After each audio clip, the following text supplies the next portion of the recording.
Barry, let's talk a little bit about refinishing concerns on bumpers with vehicles that have advanced driving assist systems. I mean, long gone are the simple bumper job days.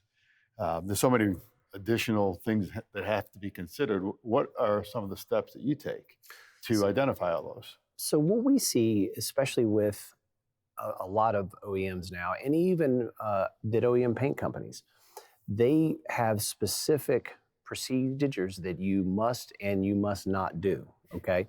And even down to different mix cycles. So the color code that you're gonna mix on the front of the vehicle, let's say you have a hood bump or fender, you can refinish the fender and the hood with your standard refinish process, okay, in most cases. But on bumpers and parts that have that ADAS sensors embedded in them, you have to go through, in some cases, a different mix cycle. So you have to make a completely different formula that doesn't have certain components that that OEM or paint manufacturer knows that can't go in that because it'll interfere with the calibration, and the performance of that sensor or that radar.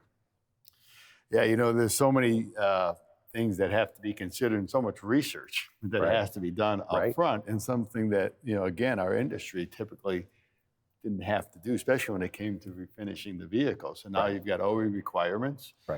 You've got, you know, in a lot of cases, mill thickness restrictions, which now really takes away that ability to repaint that bumper if you have a color issue. And like you said, sometimes even a different formula for the bumper that has radar sensors than the rest of the car.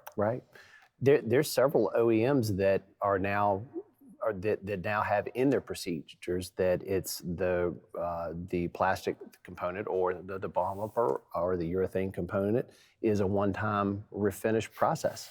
If you go through your process and let's say that there's something wrong, whether it's intrusion or whether it's a varying color code, that it used to be you may be able to remove your previous finish and then add a new paint cycle to it, and it would work.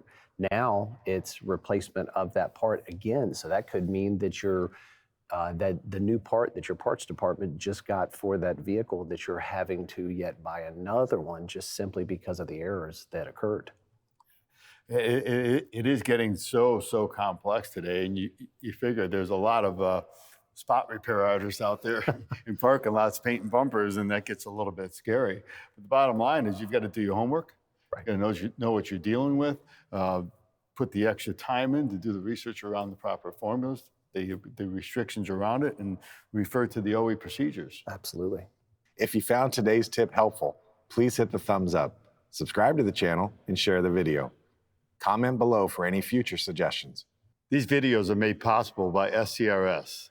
If you aren't currently a member, I encourage you to join. Visit scrs.com or use the link in the description below.